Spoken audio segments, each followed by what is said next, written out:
Jack reaches LA trying to find more information about his dead son and ends up meeting a young girl, a granddaughter he never knew existed. Shockingly, she does not want to accept him as her grandfather. Keep watching to know why. Hey everyone, welcome to Trend Street. A couple of weeks ago, Jack learned heartbreaking information on the internet that his estranged son Kimo Abbott was no longer alive. He learned that Kimo was in Los Angeles when he passed away. So he, along with Phyllis, goes there to delve into his son's life and know how he spent his last days on Earth. But upon reaching LA, he finds more than he bargained for. First, Jack and Phyllis come across a home that belonged to Kimo. They decide to go through it and they find some of Kimo's belongings, including letters he had written to Jack. He never sent them, so Jack never heard from his son that he is forgiven. You may remember when Kimo first came to town, he resented Jack for abandoning him. He did not know that Jack was unbeknown to his birth to begin with, so after learning the truth, he forgave him. Kimo once again started hating Jack after his mom Luann died because Jack had kept her illness a secret from him. Kimo eventually left GC with his half-sister and never returned. In LA, Jack finds letters from Kimo which said he forgave him for keeping Luann's illness a secret.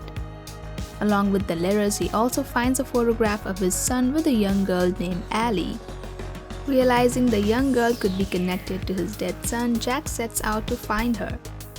This week, he meets the girl and finds out that she is indeed his granddaughter. However, Allie refuses to believe that Jack is her grandfather. Apparently, Kimo had taken his grandfather's name, Hao Nguyen, as his own after leaving GC. So when Jack tells Allie that he was there because of him, she brushes him off saying it's a very common name and that he must have him confused with someone else.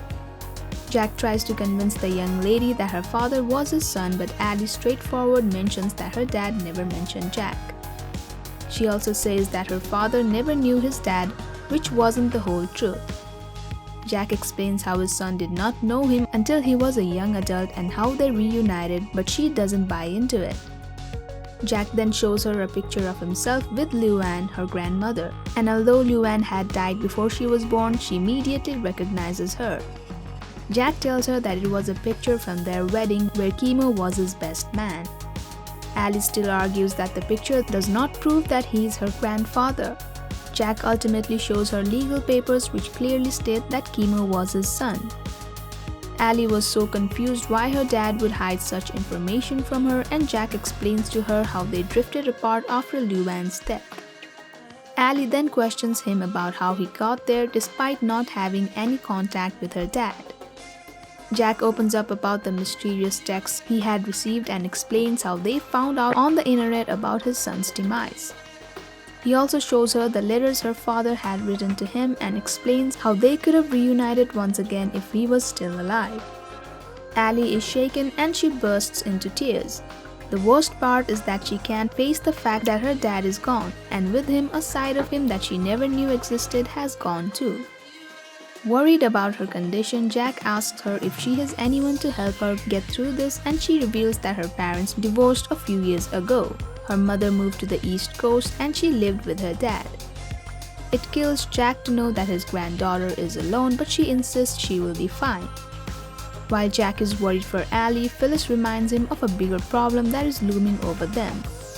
Phyllis wonders if Allie's mother has anything to do with the text messages that Jack received while he was in GC, but Allie doesn't think her mother knew about any of this. She then tells Jack she does not want anything to do with him and asks him to forget this ever happened. Jack understands what his granddaughter must be going through and agrees to her demands, but before leaving, he asks if he can keep Kimo's belongings with him, which Allie allows. He also asks her to keep her grandmother's necklace. She refuses and walks away. Everything aside, Jack and Phyllis still can't figure out who might have sent the text messages. Will they even know it ever? Could it be possible that Kimo is still alive and just wants to know if Jack actually cares about him? Stay connected with us to find out. Thank you for checking this video out. Don't forget to hit that like button and subscribe to our channel for new videos every day. Turn that bell notification on if you want to hear from us, and comment down below if you've subscribed, and we'll make sure to reply and thank as many of you as we possibly can.